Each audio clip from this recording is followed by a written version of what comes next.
बिहार के नेता प्रतिपक्ष तेजस्वी यादव बिहार के तमाम जिलों में बेरोजगारी यात्रा निकालेंगे। उसको लेके उन्होंने ऐलान भी कर दिया है। कल जिस तरीके से जो गाइडलाइंस थे, कोरोना की महामारी जिस तरीके से बिहार में फैल रही थी, संक्रमण के जो दायरे फैल रहे थे, उसको लेके बिहार सरकार ने कई चीज़ों पे पाबंदी लगाई थी। कल उन तमाम पाबंदियों को हटा दिया गया है और कल नेता प्रतिपक्ष तेजस्वी यादव ने भी कह दिया कि बिहार के तमाम जिलों में वो बेरोजगारी रैला निकालेंगे।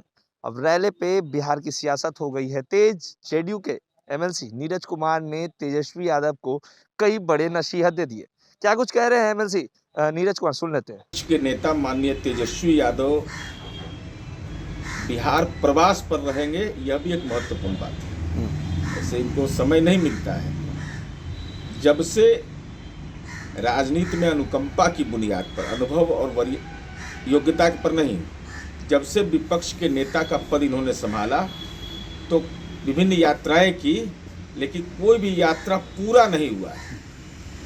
और बेरोजगारी जैसे महत्वपूर्ण सवाल पर, रोजगार जैसे महत्वपूर्ण सवाल पर तो हम उम्मीद जरूर यह करेंगे कि जो पिछला अनुभव रहा है, बड़ा कटु अनुभव रहा है कि एक अति पिछड़ा समुदाय के व्यक्ति के नाम पर जो बस बनाया गया और जो बीपीएल परिवारधारी है उसके नाम पर आर्थिक जालसाजी की गई, तो कम से कम ऐसे दृष्टांत इस बार दिखाई नहीं पड़े।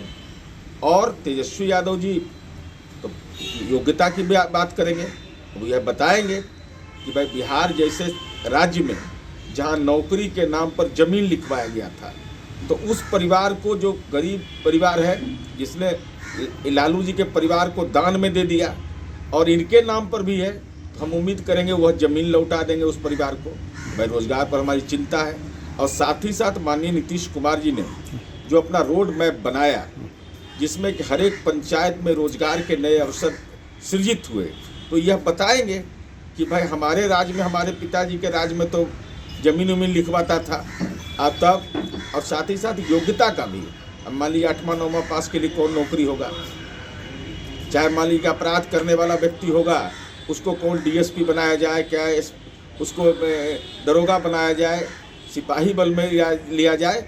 और इस बात की चर्चा भी करेंगे कि माननीय नीतीश कुमार जी कैसे राजनेता बिहार की राजनीति में उभर करके आए, जो जनसंख्या घनत्व रहते हुए भी देश के दूसरे राज्यों से, मैं चुनौती के साथ कहता हूं कि अगर आंकड़े आपके पास हैं तो तेजस्वी यादव उसको सार्वजनिक करिएगा कि बगल में उत्तर प्रदेश है, बंगाल है, क्या दूसरे हरियाणा है, पंजाब है।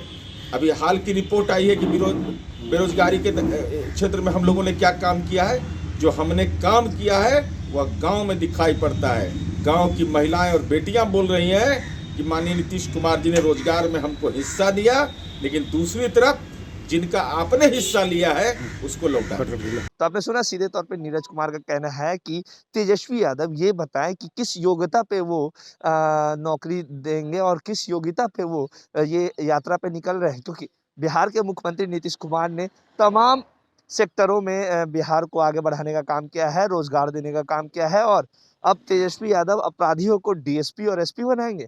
वहीं 8वीं 9वीं पास वाले फेल वाले लोगों को किस तरीके से वो नौकरी देंगे। तो एक बड़ा बयान नीरज कुमार ने तेजस्वी यादव पे दे दिया। वहीं कल माफ कीजिएगा, वहीं बीजेपी के मंत्री नितिन नवीन ने भी तेजस्वी यादव को नसीहत दिया है बेरोजगारी यात्रा को लेके। क्या कुछ कह रहे हैं नितिन नवीन, सुन लेते हैं। देखिए, सबसे पहली बात है कि जब भी उनकी नींद टूटती है तो वो फिर जनता के बीच में आते हैं और उन मुद्दों को लेके आते हैं जिसमें कि जनता का कोई सरोकार नहीं है। बेरोजगारी तो उनको अपनी दूर करनी है, तो उनकी बेरोजगारी तो बिहार की जनता अब दूर करने वाली नहीं है। जिस प्रकार से उनका ट्रैक रिकॉर्ड रहा है, तो बिहार की जनता अब उनका बेरोजगारी नहीं दूर कर पाएगी।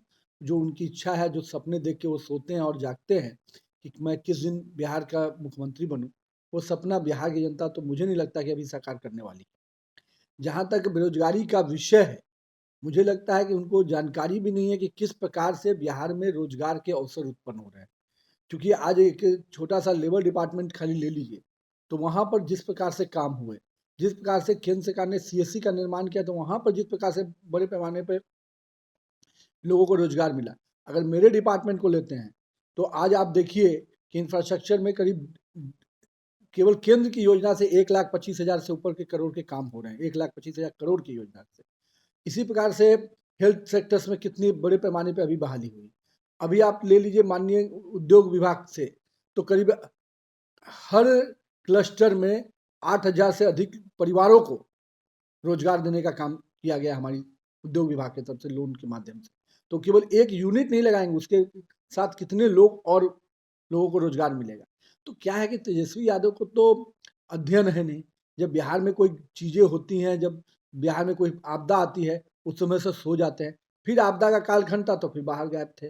फिर आप देखिए अप्रैल मई जून था तो गायब थे। फर्स्ट फेज ऑफ आपदा देखिए तो गायब थे। बाढ़ के समय तो गायब थे। तो उनकी जनता तो जो जहाँ से वो विधायक है वहाँ से उनको रगेदा जाता है। तो मालूम है उनको कि ये बेरोजगारी, उनको अपनी बेरोजगारी दूर करनी है, लेकिन उनके बेरोजगारी से बिहार की जनता को कुछ लेना देना नहीं है। बिहार उनको अभी भी बेरोजगार ही रखेगी। तो जैसा कि आपने सुना सीधे तौर पे नीति नवीन का कहना है कि तेजस्वी यादव यात्रा जो निकाल रहे हैं वो यात्रा उनकी धरी की धरी रह जाएगी, क्योंकि वो आज तक कोई काम वो सफल नहीं कर पाए, क्योंकि वो खुद बेरोजगार हैं और उनकी तो नींद से आंखें बहुत देर से खुलती है, क्योंकि बिहार में रोजगार के बड़े पैमाने पे रोजगार दिए जा रहे हैं। तमाम सेक्टरों में ध्यान दिया जा रहा है, उद्योग की बात कर लूँ या फिर अन्य सेक्टरों में। और नेता प्रतिपक्ष तेजस्वी यादव के पास कोई मुद्दा नहीं है, वो बेरोजगारी यात्रा नहीं, वो खुद की बेरोजगारी दूर करने की कोशिश कर रहे हैं, जो कि दूर नहीं होगी। लाइव बिहार यूट्यूब पर सब्सक्राइब और फेसबुक पर लाइक जरूर करें।